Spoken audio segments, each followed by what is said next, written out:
شیخ الحدیث مولانا ظفر احمد قاسم صاحب نور اللہ مرکدہ نے 1365 ہجری بمطابق 1946 سن عیسوی ککڑہٹا تحصیل کبیر والا کی مضافاتی بستی کرم پور جوتا میں آنکھ کھلی۔ آپ کے والد ماجد کا نام مولوی عبدالحق تھا، جو بہت نیک طبیعت، دانا اور مردم شناس انسان واقع ہوئے تھے۔ استاد محترم رحمۃ اللہ علیہ نے اپنے گاؤں کے سرکاری اسکول میں پرائمری تک تعلیم حاصل کی۔ بعد ازاں امام العارفین سلطان الاولیاء حضرت مولانا احمد علی لاہوری رحمۃ اللہ علیہ کے حکم پر قرآن کریم حفظ کرنے کی طرف متوجہ ہوئے، جو کہ اللہ کے فضل و کرم سے آپ نے صرف 9 ماہ 11 دن میں مکمل قرآن اپنے لوح قلب پر ثبت کر دیا۔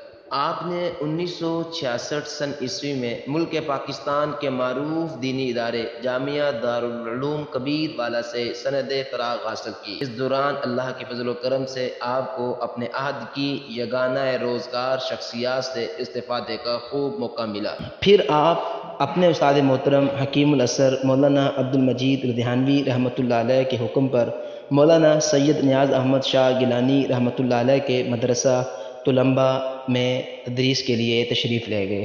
یہاں پر آپ نے 1967 سے 1976 تک 9 سال علوم عقلیہ و نقلیہ کی تدریس فرمائی۔ یہاں اس تدریس کے زمانے میں آپ رحمۃ اللہ علیہ دن میں 18 سبق بھی پڑھاتے تھے۔ پھر اس کے بعد 1976 سے 1982 تک 6 سال اپنے مادر علمی دارالعلوم کبیر والا میں آپ کو تدریس کا موقع ملا۔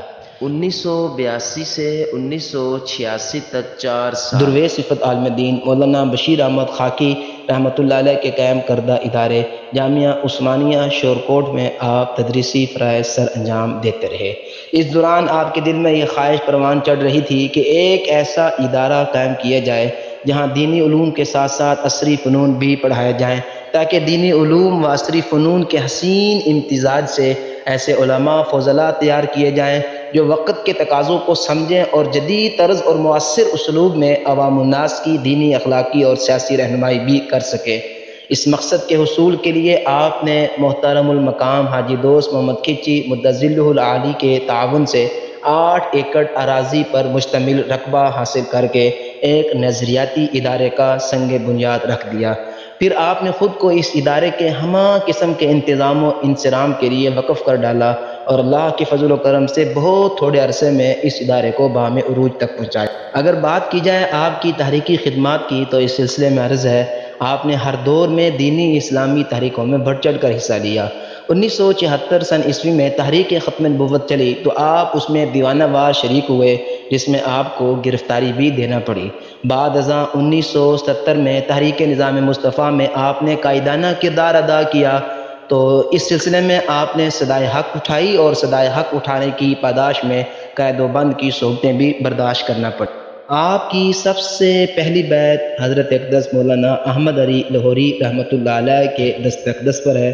پھر اس کے بعد جانشین امام الاولیاء حضرت مولانا عبید اللہ انور صاحب رحمۃ اللہ علیہ کے مبارک ہاتھوں پر ہوئی۔ ویسے آپ حضرت رائے پوری رحمۃ اللہ علیہ کے خلیفہ مجاز اور جانشین حضرت سید نفیس الحسینی اور حکیم الاثر مولانا عبدالمجید لدھیانوی اور پیر طریقت مولانا ناصر الدین خاکوانی اور حضرت اقدس شیخ الاسلام مولانا مفتی محمد تقی عثمانی صاحب دامت برکاتہم العالیہ سے خلافت کا اعزاز بھی رکھتے ہیں۔ 9 ستمبر 2022 بروز جمعۃ المبارک بعد نماز فجر نشتر ہسپتال کے ICU وارڈ میں حضرت شیخ اللہ کا ورد کرتے ہوئے اپنی جان آفریں کے سپرد کر گئے۔ انا للہ و انا الیہ راجعون۔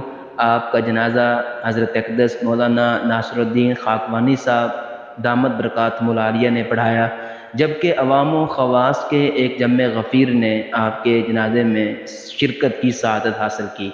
شرکاء کی تعداد 2.25 لاکھ سے متجاوز تھی۔